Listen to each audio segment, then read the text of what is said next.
Hello সবাইকে, আসসালামু আলাইকুম। আমি পদ্মজা, পর্ব ২৬। লাশটি নৌকায় তুলতেই পূর্ণা ভয়ে কুঁকড়ে গেল।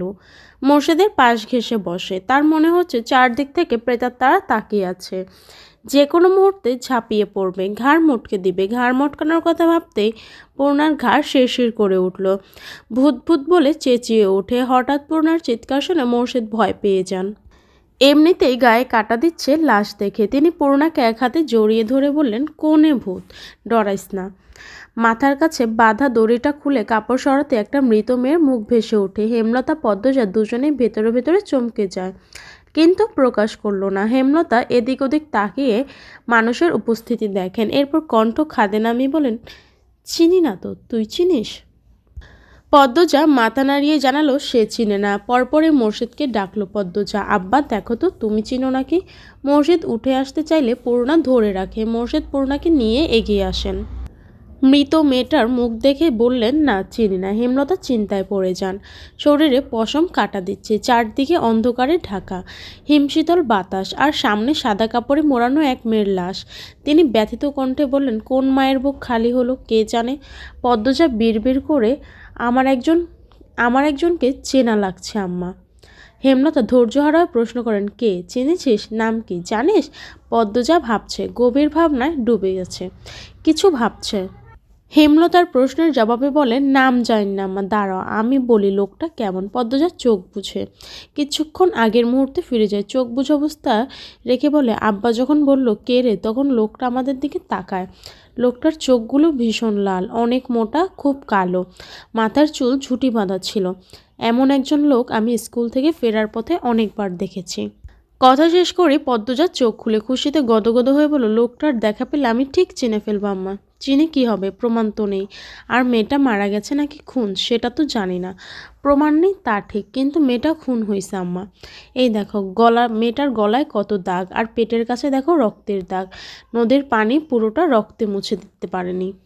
হেমলতা অবাক হয়ে পদ্মজার কথা মতো খেয়াল করে দেখেন সত্যি তো। তিনি বিস্ময় নিয়ে বলেন, একটার পর একটা খুন, হানিফের পর প্রান্তর বাপ, এরপর এই মেয়ে। আমি বুঝে উঠতে পারছি না কে বা কারা এমন করছে। ওই লোকটার দেখা যদি আরেকবার পাই আমি ঠিক এর রহস্য বের করবই আম্মা, বলল পদ্মজা। মৃত মেয়েটার মুখের কাপড় দিয়ে ঢেকে দিল পদ্মজা। এরপর দড়ি দিয়ে আগের মতো বেঁধে মোর্শেদকে বলল, আব্বা কলাপাড়ার দিকে যাও। ওখানে কি? হেমলতা বললেন। পদ্মজা শান্ত কণ্ঠে বলল, কলা গাছের ভেলা বানিয়ে লাশ ভাসিয়ে দিব আম্মা। পানিতে ফেললে কেউ পাবে না, ভাসিয়ে দিলে কেউ না কেউ পাবে। মেয়েটার পরিবার খুঁজে পাবে। আমাদের বাড়িতে এখন লাশ নিয়ে যাওয়া ঠিক হবে না। অনেক মানুষ আছে, সবাই ভয় পাবে, বিয়ের আমেজটা চলে যাবে। এক সপ্তাহ হয়নি ওই ঘটনার পর। আম্মা বুঝছো আমি কি বলতে চাইছি? হেমলতা কিছু মুহূর্তকাল পদ্মজার চোখে চোখ রেখে বসে রইলেন। পদ্মজার কথার উত্তর না দিয়ে মোর্শেদকে বললেন, কলাপাড়ার দিকে যাও। সকাল সকাল গায়ে হলুদ করার কথা ছিল, কিন্তু বউ এখনো ঘুমে। বাড়ি ভর্তি মানুষ, কলা গাছের ছাদ বানিয়ে সবাই অপেক্ষা করছে। হেমলতা কিছুতেই পদ্মজাকে ডাকতে দিচ্ছে না। দুপুরের আজান পড়তে পদ্মজা ধরফরিয়ে উঠে। মনে পড়ে আজ তার গায়ে হলুদ। সেই কাকডাকা ভোরে বাড়ি ফিরে ঘুমিয়েছিল। তারপর আর কিছু মনে নেই। বালিশের পাশে হলুদ রাখা শাড়ি। পদ্মজা দ্রুত শাড়িটা পরে নেয়। এরপর পূর্ণাকে ডাকে। বাহিরে কোলাহল শোনা যাচ্ছে। পদ্মজার দরজা খুলতে 9 বছর বয়সী একটা মেয়ে চেঁচিয়ে বাড়ির বাইরে সবাইকে খবর দিল, পদ্ম আপার ঘুম ভাঙছে। হানি উঠান থেকে পদ্মজার ঘরের সামনে আসেন। হেমলতা রান্নাঘরের সামনে বসে মুরগি কাটছিলেন। হানি হেমলতাকে বলেন, এবার নিয়ে যেতে পারি তোর চাঁদরে? যাও, বললেন হেমলতা। হানি মঞ্জুরা সম্পর্কে ভাবি হয় এমন আরও দুজন পদ্মজাকে নিয়ে ঘর থেকে বের হয়। গায়ে হলুদের স্থান বাড়ির পিছনে। মোর্শেদ এসে পথ আটকান। গামছা কোমরে বাঁধতে বাঁধতে বললেন, আমার সেইরে আমি লইয়া যাবো সাতনাতলায়। কথা শেষ করে মোর্শেদ পদ্মজাকে পাজা-কোলা করে তুলে নেন। হানি চেঁচিয়ে উঠে বলেন, আরে মিয়া করেন কি, দুলাভাইরা কোলে নেয় না তো? বাপ নিলে বিয়া অশুদ্ধ হয়ে যাইব না। মোর্শেদ বাইরে পা রাখেন। পদ্মজা লজ্জায় শাড়ির আঁচল দিয়ে মুখ ঢেকে ফেলে। অজানা অনুভূতিতে হাত পা কাঁপছে। মানুষের উচ্ছ্বাস দ্বিগুণ বেড়ে যায়। প্রেমাপ্রান্ত খুশিতে লাফাচ্ছে। একজন আরেকজনকে রং দিয়ে মাখিয়ে দিচ্ছে। কলা গাছের ছাদের নিচে খাটের ছোট ছোট চৌকিতে পদ্মজাকে দাঁড় করিয়ে দেন মোর্শেদ। সামনে 7টা বাঁধন, 10টা কলসি ভর্তি পানি, একটা খোলায় দুবরা ধান, হলুদ বাটা, শাড়ি, ব্লাউজ, তোয়ালে, সাবান। কাছে কোথাও একদল নেচে গীত গাইছে। ছেলেমেয়েরা একজন আরেকজনকে জোর করে হলুদ মাখিয়ে দিচ্ছে। পদ্মজার জন্য রাখা হলুদ অনেকেই নিতে চাইছে, হানির জন্য পারছে না। হানি পাহারাদার হয়ে দাঁড়িয়ে আছেন। হানির ছেলে তো এসে হলুদ চাইলে হাঁড়ি মার দিবে বলে তাড়িয়ে দিলেন। হেমলতা এসে ভিড় কমিয়ে দেন, চারদিকে পর্দা দিয়ে ঘিরে দেন। এরপর 6-7 জন মহিলাকে নিয়ে হলুদের গোসল শেষ করেন। এজন্য অনেকে তর্ক বিতর্ক হয়েছে। গায়ে হলুদ করতে হয় সবাইকে নিয়ে, সবার সামনে আনন্দ করতে করতে। হেমলতা কেন শুধুমাত্র 6-7 জন নিয়ে করেছেন? হেমলতা তার জবাব দিলেন না। অবুঝদের সাথে তর্ক করে লাভ নেই। গোসল শেষ করে মসলিন কাপড়ের হলুদ শাড়ি পরানো হয় পদ্মজাকে। কানের কাছে মঞ্জুরা গুনগুন করে কাঁদছেন। পদ্মজার শুনতে ভালো লাগছে না। বিয়ে হয়ে গেলে নাকি 1 সপ্তাহ আগে থেকে কান্নাকাটি শুরু হয়। গায়ে হলুদের দিন আত্মীয়রা কাদায় গড়াগড়ি করে কাঁদে, অথচ পদ্মজা হেমলতা শান্ত। পদ্মজাকে গায়ে হলুদের খাবার দেয়া হলো, বিশাল এক থালা, তাতে কয়েক রকমের পিঠা, আস্ত একটা মুরগি, পোলাও, শাক। পদ্মজা খাওয়ার আগে অন্যরা কেড়ে নিয়ে যায় সব। ভিড় কমতে হেমলতা আলাদা করে প্লেটে করে ভাত আর হাঁসের মাংস নিয়ে আসেন, নিজে হাতে খাইয়ে দেন।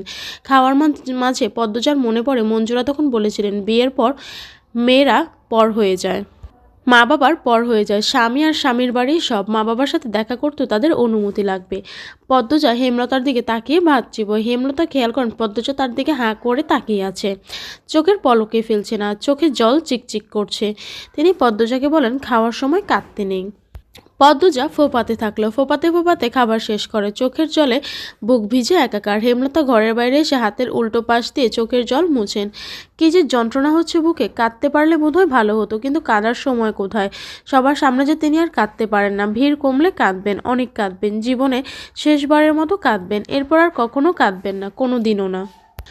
পদ্মজার 2 হাতে গাছের মেহেদি লাগানো হয়েছে। উঠানে বড় চৌকি রেখে চারদিকে রঙিন পর্দা টানানো হয়েছে, কাগজের ফুল মাথার উপর ঝুলানো। চারদিক ঘিরে মেয়েরা, সামনে খালি জায়গায় চলছে নাচ। তখন উপস্থিত হয় হাওলাদার পরিবার, লাবণ্য, রানী এবং তাদের আত্মীয়। সাথে নিয়ে এসেছে বউয়ের বেনারসি গহনা। হানি ছুটে এসে সবার আপ্যায়নের ব্যবস্থা করেন। শেষে বাড়িতে ঢুকে আমির। বিয়ের আগের দিন রাতে বরের আগমন সবাইকে খুব হাসালো। কেউ কেউ বলল এত সুন্দর বউ দূরে রাখার আর তর সইছে না, তাই চলে এসেছে। আমি সেসব পাত্তা দিল না, সোজা হেমলতার কাছে গেল। গিয়ে বলল আম্মা, পদ্মজার সাথে একটু কথা বলতে চাই। আমিরের অকপট অনুরোধ। হেমলতা ভীষণ অবাক হয়ে তাকিয়ে থাকেন আমিরের দিকে। এমন ছেলে তিনি দুটো দেখেননি। আমির আবার বলল বেশিক্ষণ না, একটু সময়। আমিরের কণ্ঠ পরিষ্কার, অথচ মাথা নিচু। পরিবারের ভালো শিক্ষাই পেয়েছে, তবে লাজ লজ্জা একদমই নেই। হেমলতা মৃদু হেসে বলেন ঘরে গিয়ে বসো, পদ্ম আসছে। আমির হেমলতার পা ছুঁয়ে সালাম করে পদ্মজার ঘরের দিকে চলে গেল। হেমলতা পদ্মজাকে ডেকে নিয়ে আসে, বলেন আমির কথা বলতে চায়। ব্যাপারটা লোকচক্ষুর, কিন্তু না তো করা যায় না, কোনো বিশেষ দরকার হয়তো। পদ্মজা ঘরের সামনে এসে থমকে দাঁড়ায়, পিছনে ফিরে তাকায়। হেমলতা ইশারায় যেতে বলেন। পদ্মজা ঘরে ঢুকে ডাগর ডাগর চোখ মেলে আমিরের দিকে তাকায়। আমিরকে খুব ক্লান্ত দেখাচ্ছে, মনে হচ্ছে কিছু নিয়ে খুব চিন্তিত। আমির পদ্মজাকে দেখেই হাসলো, বলল বসো। পদ্মজা বিছানার এক পাশে বসে, অন্য পাশে বসে আমির। প্রশ্ন করে পদ্মজা, যা প্রশ্ন করে সত্যি বলবে। পদ্মজা ধীর কণ্ঠে বলল আমি মিথ্যা বলি না। আমির অসহায়ের মতো বলল তুমি এই বিয়েতে মন থেকে রাজি তো পদ্ম? পদ্মজা চকিতে তাকালো, আবার চোখ সরিয়ে নিল, বলল আম্মা যখন যা করেছেন আমি তাই মন থেকে মেনে নিতে পেরেছি। আমির আবার প্রশ্ন করলো লিখন সাথে তোমাকে পছন্দ করেন? জানি, আর আপনিও জানেন, সেটাও জানেন। আমি আমাদের বিয়ে ঠিক হওয়ার পর জেনেছি। তুমি মনে হয় কিছু নিও না। বলতে চাইছি যদি তোমার আমাকে অপছন্দ আর লিখন শাহকে পছন্দ করে থাকো বলতে পারো, আমি বিয়ে ভেঙে দিব। পদ্মজা অপমানে থমথম হয়ে দাঁড়িয়ে রইল, গম্ভীর স্বরে বলল অবিশ্বাস থাকলে বিয়ে না হওয়াই ভালো, আপনি ভেঙে দিতে পারেন। আমিরের চোখ কোটর থেকে বেরিয়ে আসতে চাইল। পদ্মজা এত কথা বলতে পারে ভাবতেও পারেনি। আমির ইতস্তত করে বলল আমার কোনো অবিশ্বাস নেই, তোমার মনে কেউ থাকলে বিয়ে আমার সাথে হবে, আর কারো সাথে হতে দিব না। পদ্মজা কিছু বলল না। উঠে যেতে চাইলে আমির বলল একবার হাত ধরা যাবে? আগামীকাল থেকে হাত ধরে দিনরাত বসে থাকেন, বলল পদ্মজা, সাথে হাসলো। আমির তা খেয়াল করে বলল সুবহান আল্লাহ। বিয়ের অনুষ্ঠান শুরু হয়েছে অনেকক্ষণ আগে। পদ্মজা বধূ সেজে বসে আছে, দুই পাশে বসে আছে পূর্ণা ও প্রেমা, কাজে বিয়ে পড়াচ্ছেন। অনেকক্ষণ ধরে পদ্মজাকে কবুল বলতে বলছেন, পদ্মজা কিছুতেই বলছে না। সে নিজ মনে হেমলতাকে খুঁজছে। বউ কবুল বলছে না শুনে অনেকে ভিড় জমিয়েছে। হেমলতা ভিড় ভেঙে ঘরে ঢোকেন। হেমলতাকে দেখে পদ্মজার ঠোঁটে হাসি ফুটে, ছলছল চোখ নিয়ে 3 বার কবুল বলে। হেমলতার 2 চোখে পানি। কিন্তু ঠোঁটে হাসি। পদ্মজাকে বধূ সাজবার পর মাত্র দেখলেন তিনি লাল বেনারসিতে পদ্মজার রূপ যেন গলে পড়ছে। পাশের ঘরে কে যেন কাঁদছে। হেমলতা দেখতে যান। আয়না দেখানো পর্ব শুরু হয়। আয়নায় তাকাতে আমির চোখ টিপল। পদ্মজার লজ্জায় চোখ সরিয়ে নিল। আমির সবার চোখের আড়ালে পদ্মজার এক হাত খপ করে ধরে ফেলেন।